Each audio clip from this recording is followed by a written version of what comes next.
Okay, so take us to that night, if you can recall, going into the ring when you were stepping through the ropes. But like you said, he was more afraid of you than vice versa. I mean, when people said to me, "Oh, were you afraid to fight Muhammad Ali?" I said, "No. Why should I be afraid of a guy who wouldn't fight me? Who was afraid of me in that sense? Why wouldn't take a chance with me at that time when he was supposed to fight?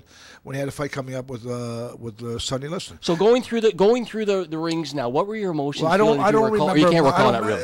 They're all the same to me. Any fight, a big fight, little fight, they're all big fights because people judge you by your last fight anyway. So they're all big in that sense. But mind you, there's an extra special dimension quality to it. With Ali, yeah. So, but what I do remember, this is kind of funny. I'm in the ring with Ali, and after the fight, people were saying, "Oh, you threw a lot of low punches." Oh yeah, but look where his belt was, way above his navel. Up by his chest. I remember looking at him in the center of the ring, and I said to myself, I saw his cup way above his belly button, about 3 inches above it.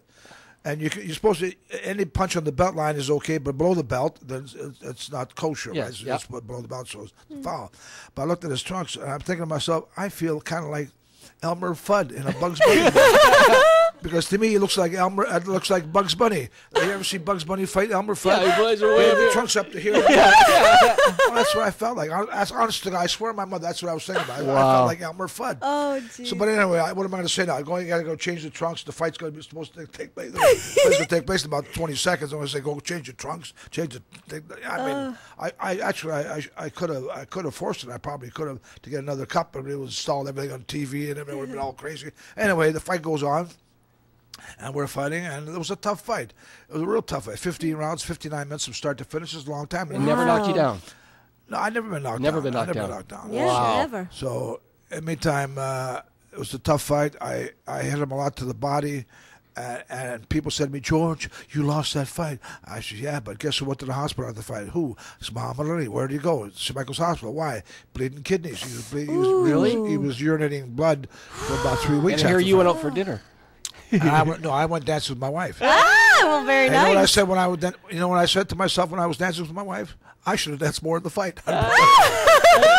Now, when you fought Muhammad at that time, obviously he was in his prime, like yourself, right? You guys were in your prime as far as fighters go. He was a young guy. He was only about 23, 24. So young. But he was already Muhammad Ali, right? Then he was Muhammad Ali when I fought him. But people had a tough time getting used to the new name. A lot of people had a tough time, so they still call him Cassius Clay. And then you fought him. And then you fought him in '72.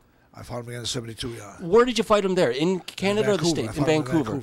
Yeah. And how was the dynamics between you two? Did he, obviously he respected you. Were you guys on, speaking terms, or you guys didn't like each other, or the second fight? He was okay. Didn't matter? Yeah, he was okay guy? I mean, I fought friends of mine. Yeah. In fact, every friend I fought, I knocked them out in the first round. Every friend I fought, when I say a friend, James J. Parker was my friend. I used to spar with him when I was a kid. Oh, really? When I was 16 years old, 17, 18, I used to spar with him all the time. I could handle him when I was a kid. You know what I mean? But I'm saying he was like a friend of mine. I knocked him out right away. When the bell goes, you have no friends. That's right. You know what I mean? And after the fight, you're friends again. And I know you also fought George Foreman. And Frazier. Joe Frazier. Joe Frazier. So give us a little bit of dynamics between the three, if you can. Just like a little brief synopsis, the difference between the three, like the hardest puncher, the best dancer. Well, Ali wasn't really a hard puncher, but Ali would time guys coming in. When a lot of times we knocked him out, time the guys coming in, so the force of a guy coming in towards double impact, sort of. So when the two forces collide, it's easier to knock guy when the guy's coming at you. But anyway, Ali was a very smart fighter, very good combos, very good combinations, good reflexes, and he had everything, but a real big punch. But he put enough punches together, he'd knock guys out. Anyway, but Frazier and Foreman were harder punchers. So sometimes people said to me, "George, who's a harder puncher? What's the difference between Joe Frazier and George Foreman?"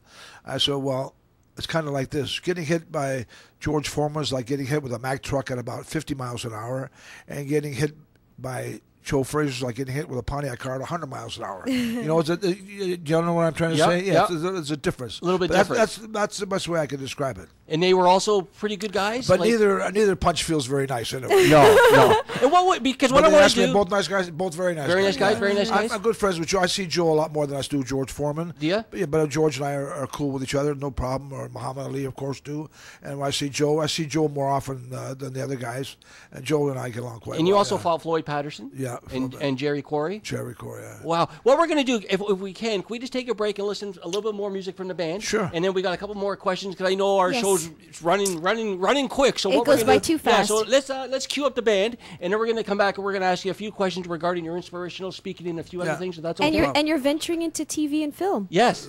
And you're venturing into TV and film. Yes, you did a film couple a while films in the back, past so I'd love to chat about that. Okay. Like, what the heck did I do?